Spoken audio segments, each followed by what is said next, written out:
On rolling, JD. They win another game by 30 plus points, 37 points today to be exact.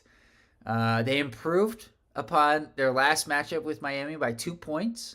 Very important. And they almost scored 100 points again. I think they lowered their average, that they had coming into this game of their past three games where they're at 99 points a game, according to play-by-play guy, Mr. Brown. And now I think they're at, 98 and a half, right? So they slacked a little bit in this one, but just a great performance by Cooper Flagg, Isaiah Evans, Kon Knueppel. Just really, you can go down the list. But in a complete team effort, which to me, I had it as the first 7 buckets came off of assists, which says a lot about this team and their ability to pass the ball and just be unselfish.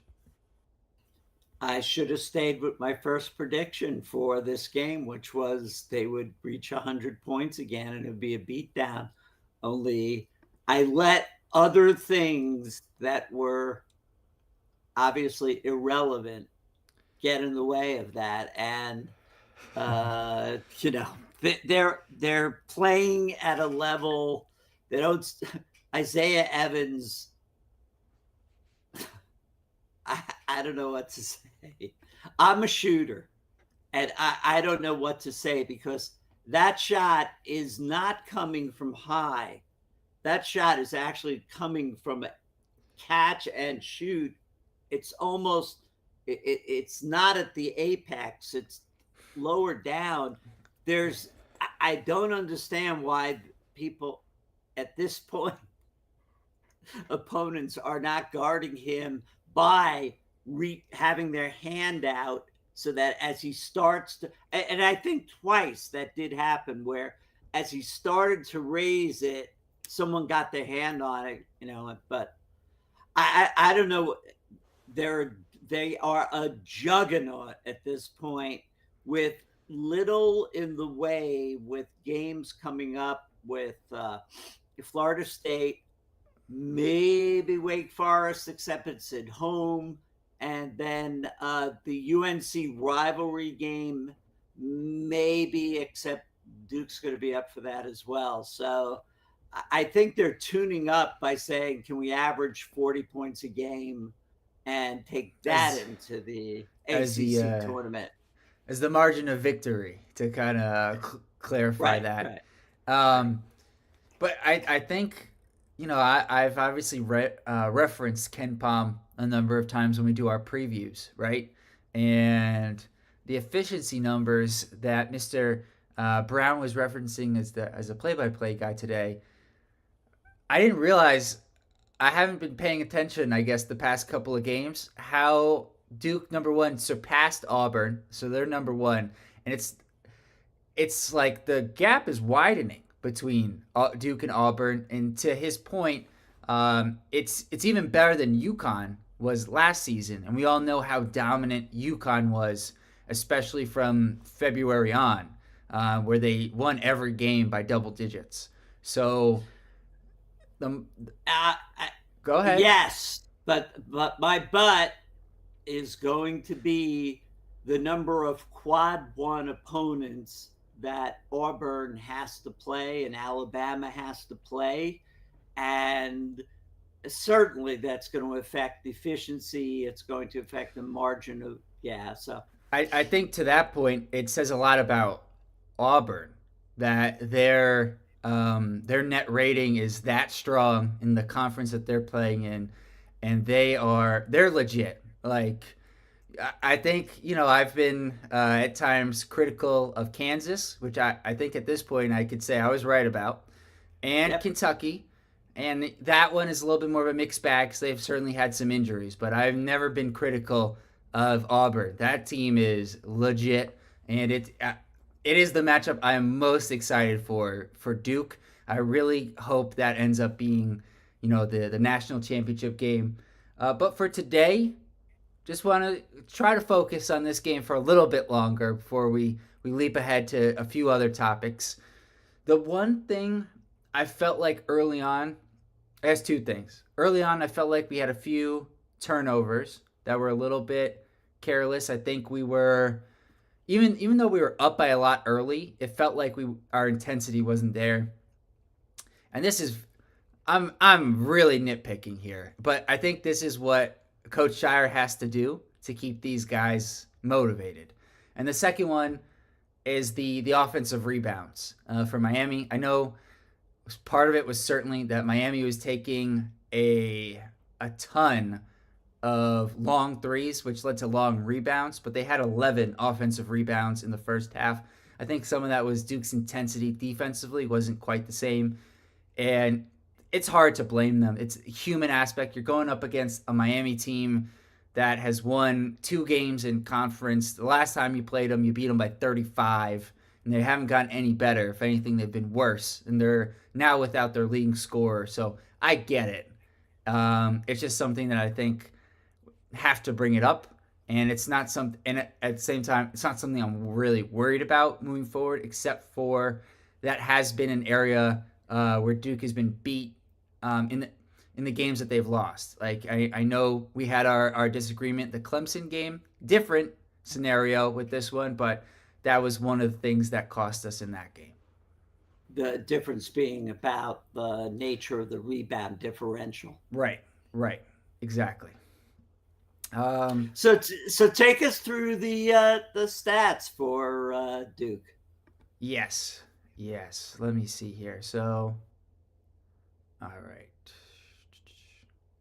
Hold on. I'm just I didn't have it lined up well. All right, we're good. Everyone can see this except for you, as as usual. So Cooper Flagg, I thought he was amazing today. He was awesome. 16 points, 6 assists, 5 rebounds. Didn't force anything. I think one of my favorite plays from Cooper today happened in like the first minute when Kon had already hit his 3, and there was a pass ahead to Cooper, and he could have drove, but instead it was like a touch pass back to Kon, and he shot the 3. He missed it, but I just thought it was a great play by Cooper in the same spot, as Crispin said, and it was just such a smart play in the moment, in the flow, instinctive, and just I think that play just was like, that's Cooper Flagg, like it just showed a lot about who he is. Kon Knueppel ended up as our leading scorer, which he started off the game scoring. He didn't have a ton at the half. I don't remember what he had at halftime, but I thought all of it was just within the flow, which was awesome for Kon. He's just been playing extremely well of late. 20 points for Kon, 5 rebounds, 2 assists, 3 steals, 4 for 5 from a 3-point line. Just an excellent performance from Kon Knueppel. Malawach, he had a little bit of a mixed bag today, I felt like. The defense was solid. He did give up some buckets to Lynn Kidd, but that's just kind of what Lynn Kidd does. He is a good offensive center, and he's got skill around the bucket. Malawach did have a couple of nice blocks in the first half. He had 6 points and 4 rebounds. I felt like there were times where he could have gone up more aggressively. I think he got blocked once or maybe twice, and I just felt like he could play. At the end, he had like a really big dunk. I feel like he could play with a little bit more like mean aggression at times. I think that will help him out because, who's bigger than him? 9, 10, almost 10 times out of 10, he's going to be the biggest guy on the court. So if he can play with that edge, what are you going to do? All right. Sion James, this was not Sion's day, especially offensively. 3 turnovers today. He had at least 1 or 2 turnovers early. His defense was still solid, but I just felt like offensively he didn't find a flow. And I don't know, just wasn't his best game. Lastly, before I let you go, JD, Tyrese Proctor, I hope he's okay. He had 7. He was playing well again. 7 points, couple rebounds, couple assists, couple steals. But the way he landed, as you said, it looked like he hyperextended his knee, and who knows? He theoretically he could be back Saturday. I'm really hopeful that's the case. Do I think that's the case? Probably not. This team looks very different without Tyrese Proctor. And I really hope he's back because he's been awesome this year. Just awesome. So finish off the, because did uh let's see, Foster make it to double digits, or was he at 9 or 8? He did. All right, so the bench. Isaiah Evans had Yeah. 16 points, all of which in the first half. he quick draw, spark plug. He's just an offensive dynamo. The second half was not quite as good for Evans. He did try to play a little bit more one-on-one. It wasn't he didn't get it in the flow like he did in the first half. But who cares? The first half was awesome. Foster, 10 points. He did get to 10. He had 3 assists, including one really nice pass to Gangba in like the secondary transition, where he caught Lin Kid not getting back on defense, and Gangba just beat him down the court. Nice simple pass, but a good pass from Caleb Foster. And speaking of Gangba, 9 points, 4 rebounds, couple assists. He's a really good passing big man. That's something I've noticed with his increasing playing time. Gillis had 6 points. He banked in that 3, and then he got the 3 free throws at the end. So he still quite hasn't found his flow with his shot since he's come back from his illness, but he does so many other things. He's going to have a game where the shot's going to go down, and I mean, he's not somebody who I'm the least bit concerned with. Harris got in with 11 minutes to go. He didn't play all of those minutes, but it was good to see him out there. And Cameron Sheffield knocked down a 3. Good for Mr. Sheffield to knock that one down and feel part of the squad. Any comments before we close out of the stats here and just move into the general discussion? I thought it was it, with these 40-point margins, 35-point margins, it is giving you an opportunity for other players to get time, but it isn't crunch time. So I will nitpick a little here about, there's a couple of times Foster didn't quite control the ball as well as I would have liked. Darren Harris drove to the basket once, maybe twice, didn't look very sharp. Depending on Proctor's situation, we need good minutes out of one, if not both of them, though it's clear based on the start of the second half that the other guard spot went immediately to Evans. Evans, of course. He's a trouble for you. I don't know what it is. It's a mental block. You know what? It's Isaiah. So I keep thinking of Isaiah Thomas, and Okay. I know that's wrong. And it's Isaiah Evans, and it is a mental block. So, hey, you took that mug from the house. Okay, I did. You're right. So yes, it's really hard to judge. I think most of the substitution is, yes, to give them minutes, but also to prevent further injury, which is very smart. There's no reason to leave your starters in when you're up by 35 points. Coach K sometimes used to drive us crazy when he would do that and just not put in. He would always want his guys to play together, and we'd go, what are we doing here? So I have other observations I want to make about the game, but anyone on Miami that Bethia had. Listen, the one thing I wanted to mention in terms of observations was there was that stretch. I think it was the third segment after the started in that 11-minute mark. Bethia hits a 3, and he looks at hits the first one, and then I think Evans responds, and then Bethia hits a second one from a similar spot, and he like stares at the Duke bench, like almost like he was sending a message to Mr. J. Lucas. And then Evans hits a three. Then Evans hits another three and one, and then Bethia hits another three. And it was just like, what is going on here? There was just it erupted into a one-on-one 3-point contest in the middle of this game. Um, in terms of other guys on Miami, like Lynn Kidd certainly had some nice buckets offensively, but I I won't keep burying Lynn Kidd. Okay. Okay. Go on. That's my only major observation. And then we'll go to the chat afterwards. All right. So, a couple of observations or continuing on a theme. Watching the last 4 games, I am now convinced that as much as I would have liked Cooper Flagg to stay another year, there is absolutely no reason, because during ACC play, there's really not a lot he does to improve his game. He's just not given a lot of opportunities to do that.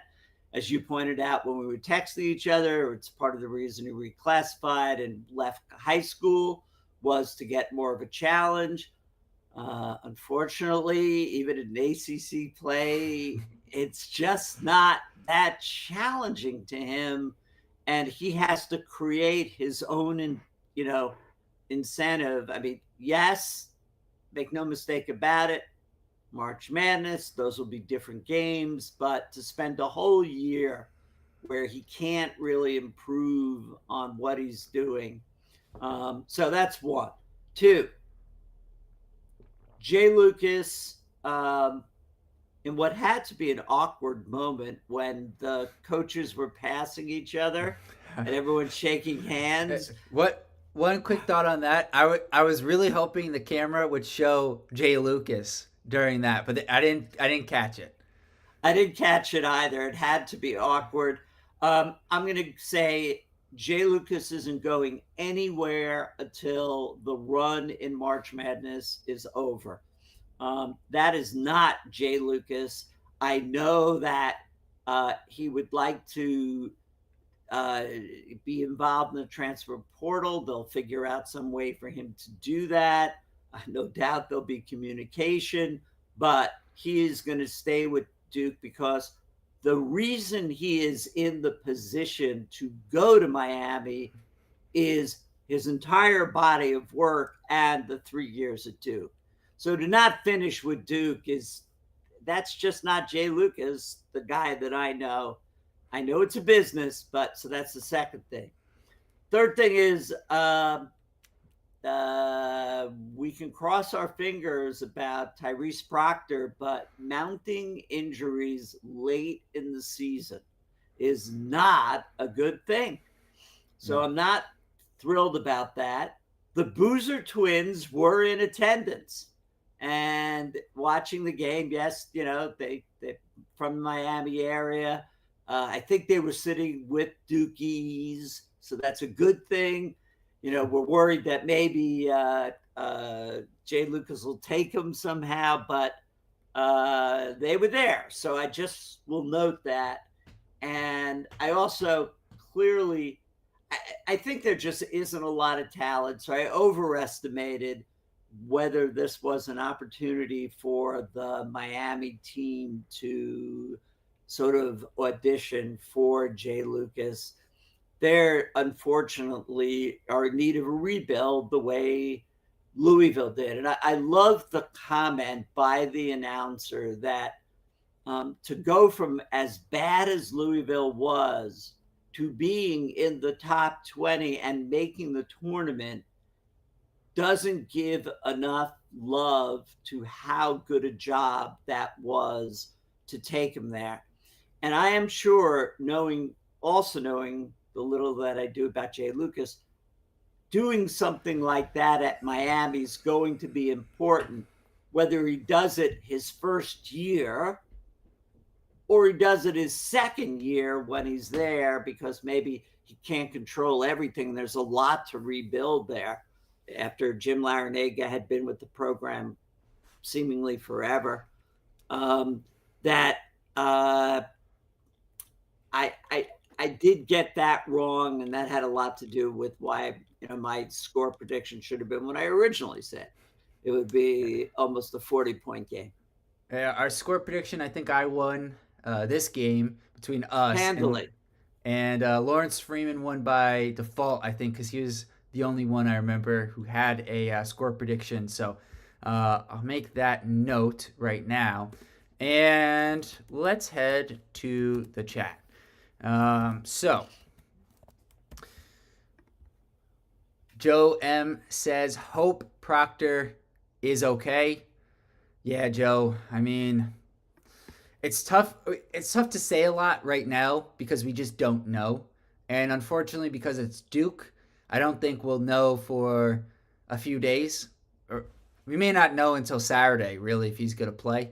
But I will say, Coach Shire, he has given us a little bit more information than we have gotten from Duke in years past. So it's been refreshing.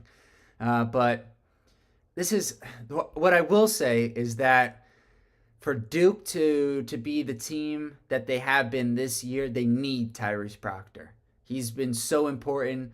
He's their third leading scorer. He tends to guard the other team's best scoring option at the guard spot, certainly. And his defense has just been phenomenal, like all year. And he does a lot of little things, like he did something today, which I noted in the first half. I think it was Swartz on Miami he had like an open look from three, and Proctor like stunted off of his guy, made Swartz hesitate, and it ended up being the shot clock violation possession, or what I mean there were several of those, but one of those where he shot it from like near mid court. And Proctor's defenses, and he can switch and hold his own against bigger players. Like it's just it's a big loss if we don't have him, and it's not quite the same. Like Malik Brown is certainly a big loss for Duke, but with Gangpa and his emergence, it hasn't felt like so desperate. And granted, we haven't played at Clemson. We haven't played Louisville, since Malik went down. So it's hard to necessarily say, but I don't think we have, based off of how Foster has played most of the year, we don't have that replacement for Proctor. So it could be a big loss, but I hope it's not. I think the adjustment can be there in the short term with some combination of Mason Gillis and Isaiah Evans. Isaiah Evans, obviously, for point production, Mason Gillis for a steadying force there. That'll work up until maybe if we meet Louisville, we can grab one more. Clemson, I'd hate to go into shorthanded with both Proctor and Brown, because I think I was already assuming, based on his knee injury, we wouldn't see Brown until Shoulder for Brown. Yeah, but we wouldn't see him until the second weekend That's of fair. the tournament. That we would try to get away without him and give him yet another week, and then hopefully by Sweet 16 time, if he's even available, then he would try to go. So, Yep. But so that's how I see the two injuries. Joe also says Evans is such a good shooter. His performance was unbelievable. The one thing I'll say about that is you and I, we had this one majorly wrong, because we said after the Virginia game going into Illinois, Evans just had a big performance, probably not going to be his day. He's now strung together 3 straight. And he's clearly the 6th man. And to your point, if Proctor's out, he'll probably start based off of how we started the second half. So he has clearly found another level, which was led by his defensive improvements, which got him more playing time. And if they don't start him because he is, some people are suited for coming off the bench and Yep. just rallying, the team. Uh, I wouldn't mind. It'll mean our offensive production is low, but having uh, Mason Gillis and Sion James, along with Flagg, Knueppel, and Mal, um, I wouldn't mind that team holding the fort because we have two guys through the transfer portal that are stabilizing players. But Gangba's coming along. We need look to go deep in the March Madness or go up against Clemson. We need him back. These are injuries happen, and there's not much you can do. It's the nature of the game. All right, next up, Pay the Piper. Evening, guys. Great game for Duke. Played with ease, and the bench had lots of play time. Coop, Kon, and Evans had a solid effort. Who's this Sheffield guy with a late three? Spot on. And then also, Pay the Piper. Worst part of the game was hearing that drunk Duke fan yelling over the commentary. Foster! Foster! Oh, man. Yeah, amen on that one. I kept looking at my television going like, where is this coming from? And then finally the announcers even made a reference to the guy being just like a couple of rows behind him. And he just kept screaming and screaming. And so I was like, this is really bizarre. It's like, how could this guy be so clear in our audio and they didn't do anything about it? It's like, can't you send some security guy back there and go, hey, you if you want to yell like that, you got to go up like 25 rows. I don't think there were enough people for it to matter. I think if he was up 25 rows, we still would have heard him. So I think that was part of it. Joe M. Would be interesting if they gave more minutes to Foster if Proctor is resting for a while. It would kind of be a now or never situation, which could maybe influence the team's decision for if he's on the roster next year. Interesting. Ooh. What do you think about that? I think that's a really interesting point because it's been 3 games in a row now that he did get to double figures, albeit late in the game. But what I'm looking at is his ball control.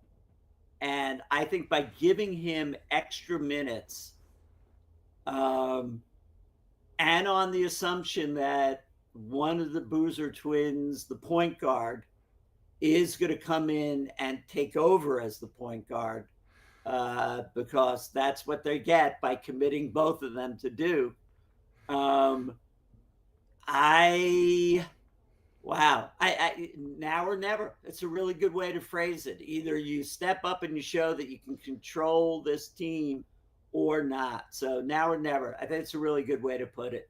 The only thing I would add is I think there's a world where they say to him like, look, you can come back next year, but you're probably coming off the bench again, and you're going to back up. I think I may have this wrong, so I apologize, but I think it's Caden who's the point guard and Cameron is the power forward.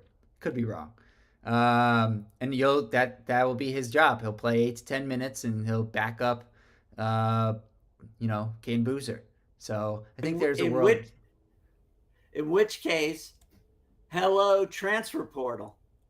Well, potentially, unless Caleb Foster, he wants to stay at Duke, and he wants to try to earn more minutes.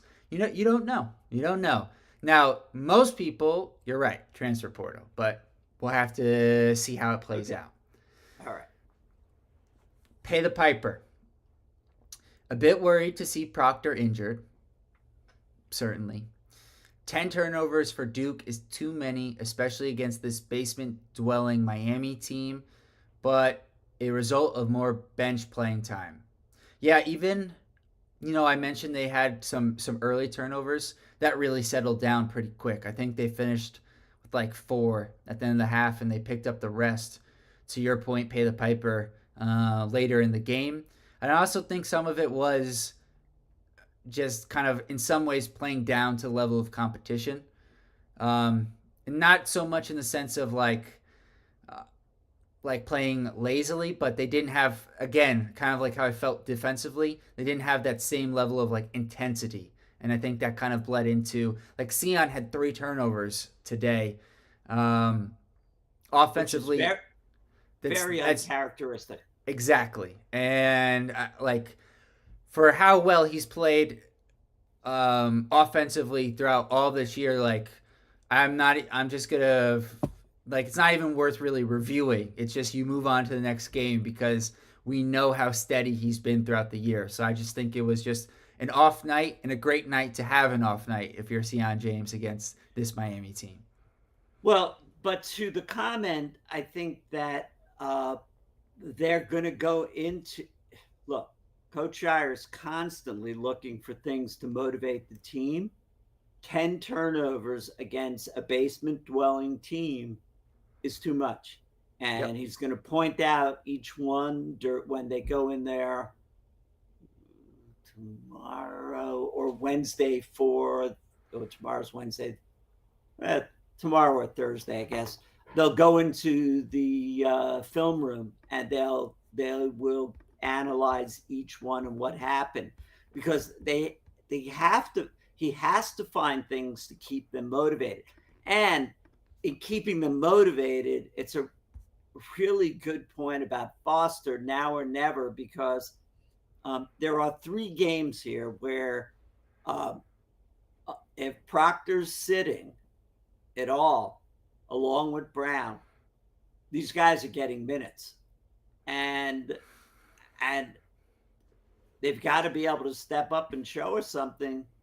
And you know, I, this is the time of year I get really excited because we're about to go into it, but you hate to go into it with your starting guard and what has become really our 6th man until that role has now been filled in a different way. It was a 6th Mm-hmm. man because of his ability to cause deflections, and that'd be Malik Brown versus bringing in Isaiah Evans, and he becomes the 6th man with this.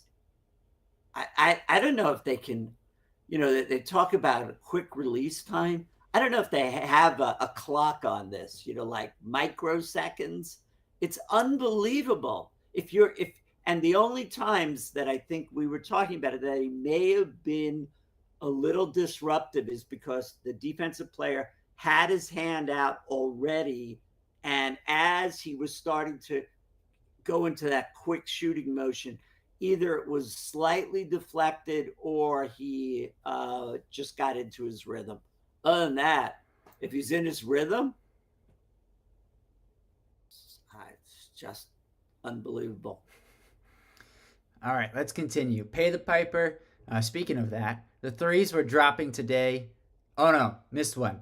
James was fantastic as always on D. Love this guy. Yeah, his offense wasn't good today, but his defense was just it didn't affect his defense. Is the best compliment I think we can give Sion. The threes were dropping today and solid on free throws. This game has a very relaxed feel to it, almost practice like for Duke. Yeah, I mean the past 2 games certainly. I I mean think it's I think it's actually a 3 because they said that Stanford, oh the Virginia one. I don't know. Virginia one. Well, I was there. I mean, it started off kind of close, and then it just wasn't. So yeah, I guess it's 3. Maybe I don't know. They're so now piling it's up 4. here. It's now 4 games. Yeah. I guess it wouldn't be the worst thing if North Carolina game ended up being a close Duke win, just to give them a test. Pay the piper. Hit that like button, peeps. Comment, subscribe, and share. Thank you. I appreciate that. Joe M. Florida just lost to Georgia, 83-88. I was like paying attention to that score because they were showing it on ESPN a few times. Georgia needed that game. It was like they're on the bubble, fringe bubble, and that certainly puts them like firmly in that bubble picture. Big win for Georgia. For Florida, I think that I mean, they still got a good chance to be a 1 seed, but now I think they're more fringe one versus being tied with Duke, for that second spot behind Auburn. So So there were 2 points, and it's as good a time as any to bring them up that you made that I think you should share with everyone, which is one, where you wanted Duke to finish and why in terms of the rankings, and why it's so important to both of us that they finish 2 or 3 and no lower. Um, the second thing was, I thought your take on the UNC game from UNC's point of view was really good. sure. So my hope is that Duke ends up. I don't think Duke will surpass Auburn unless Auburn fumbles down the stretch. I just think their strength of schedule, the number of quad one wins that they have, I think they could lose. They could definitely lose one game and still finish as the number one overall seed. So I hope Duke ends up as the second or third overall seed. And the reason being is, for me, I, this college basketball season seems to be kind of like last year. There's two teams that are kind of clearly ahead of everybody else, and it's Duke and Auburn. And I think that rematch needs to happen, and it shouldn't happen in the Final Four or the Elite Eight. It needs to happen in the championship game, and that's where I think it deserves to be. And so if Duke is the 2 or 3 overall seed, they'll be on the opposite side of the bracket as Auburn, and that could happen in the championship game. Now on North Carolina, I'm trying to remember, because we were talking about this on the preview, and I want to make sure I credit who this was correctly here. I think it was, who was it? Oh, it was Pay the Piper. Okay, so Pay the Piper had said, in my opinion, for North Carolina to make the national tournament, they've got to win out the rest of the year, and I more or less agree with that. I just think that there's a world in which they could beat Duke. I don't think they will, but if they beat Duke, I should say, and they get a win over like a Clemson or a Louisville in the ACC tournament, they could get in even without winning the ACC tournament. They've been playing much better of late. Once they put Jalen Withers into the starting lineup, they've been winning games, which for them, they've been really up and down this year, and that's a big change. And so that game is going to mean, it's going to be a big game in general. It's Duke, North Carolina. You don't really need much more to get motivated for that game. But for North Carolina, there's just that little bit extra in terms of this is their season is on the line in this future game against Duke. So I think it's going to be really important, not just for Duke, but more important for North Carolina. And I think it's Lawrence Friedman who has been keeping track of this with us all along about the North Carolina Revenge Tour. And I think that can help with motivation in the weight game, and that's at home. And I think that Cooper Flagg is not going to let us lose to UNC, even if the game is at UNC. So they'll have a good performance, but I do not think we'll lose. And speaking of Lawrence Freeman, he says, I just wanted us to leave Miami healthy. I know, Lawrence. You did. That was one of the things you put in the comments of the pregame. Sure did. You said that was the one thing you wanted, was that Duke would walk out of this game healthy. And unfortunately, it did not happen. And the only thing I'm hoping is that Proctor, it was more of a scare than a serious injury, but the fact that he did not come back on the bench in the second half says to me that it unfortunately is probably more of a serious injury than a scare. And I just hope that he can come back this year. They didn't show they showed the replay once when the Duke trainer Jose was actually realized he had to go after one of his players, that he was actually had exited the gym, and the ref had said, hey, over there, there's one of your guys. And then when they showed the replay, they showed him, Proctor was off the court and sort of hopping on his left, I think, on his right yeah. leg, because the other replay showed him with the left leg in trouble, and he was hopping, which always means you don't want to put pressure down on it. So I'm a little worried about it. And look, if we've got to hold them out over the next 3 games, so be it. We'll figure out how to get around it. But yes, we did want to leave Miami with no more injuries. All right. Pay the Piper. Had Duke played the starters for the full game, they are dropping 120 plus points on Miami.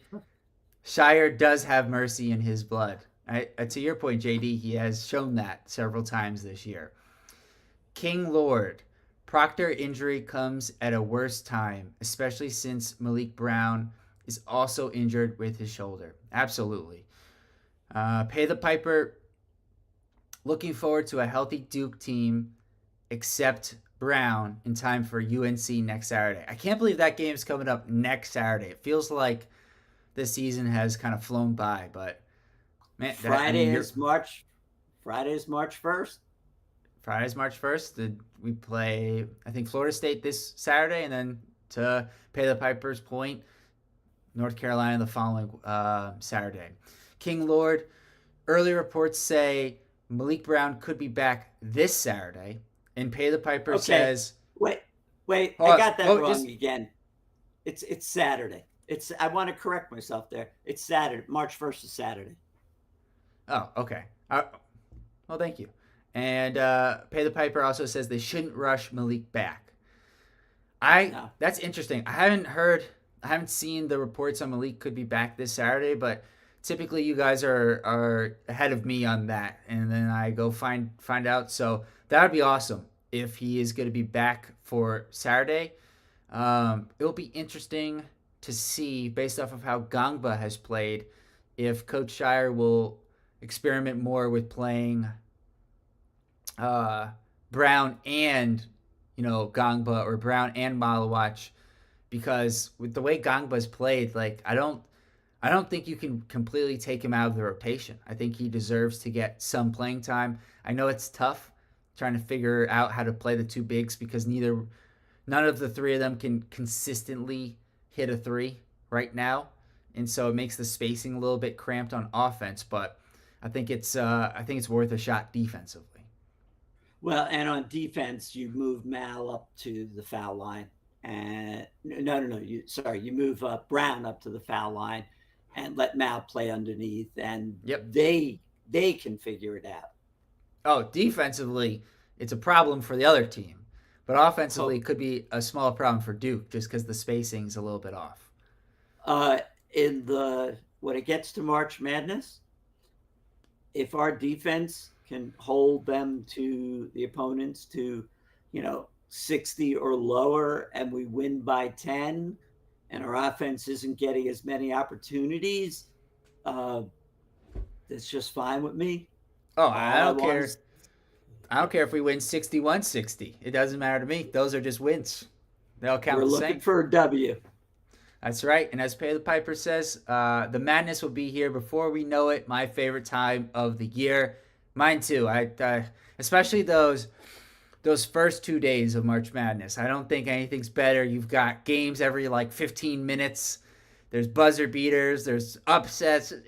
There's nothing better. There's just nothing better. All right. Just quickly, before we get to the end here, my medals for today. Honestly, Illinois was difficult. There was a ton of guys who were certainly eligible. Today was kind of easy, as far as I'm concerned. Could be proven wrong, but here's what I'm going to go with.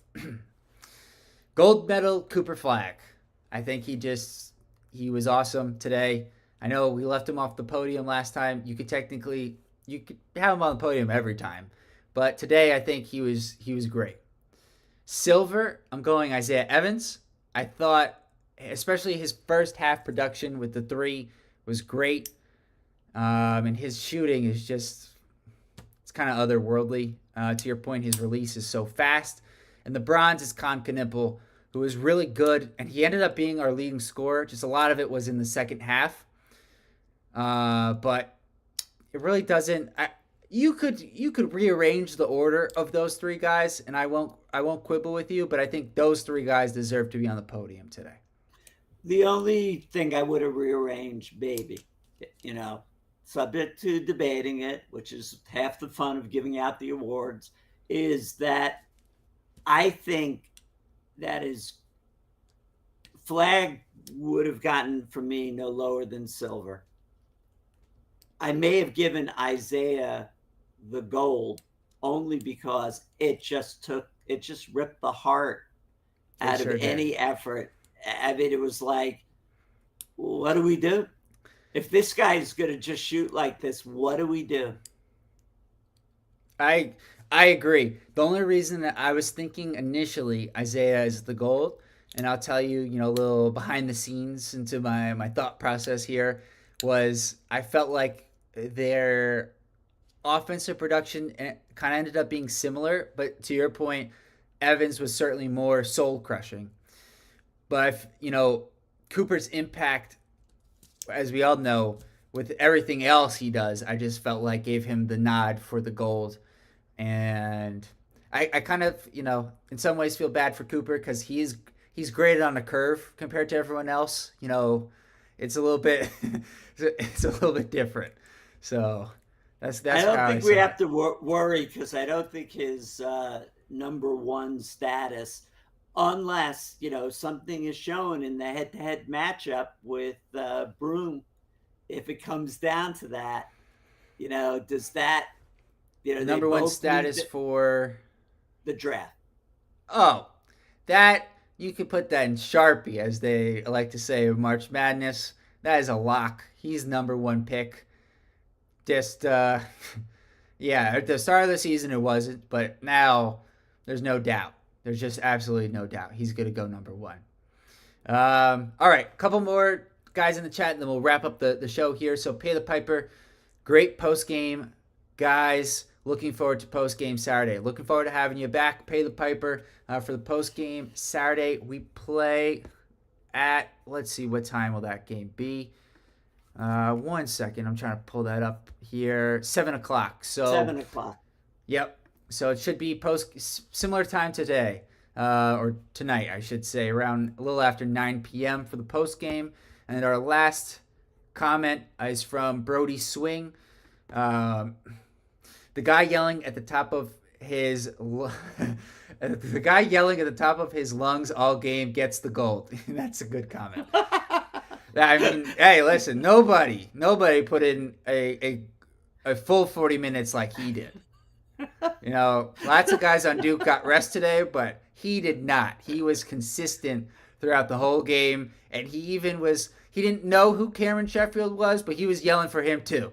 So, now I remember he was yelling in the first half. What first got my attention was he was going, "Come on, Sion! Come on, Sion!" And then Sion got 2 points, and I'm like, "Oh, wait a minute! That wasn't one of the announcers. Who the heck was that?" Yeah, so he had a good time. I'll leave it at that.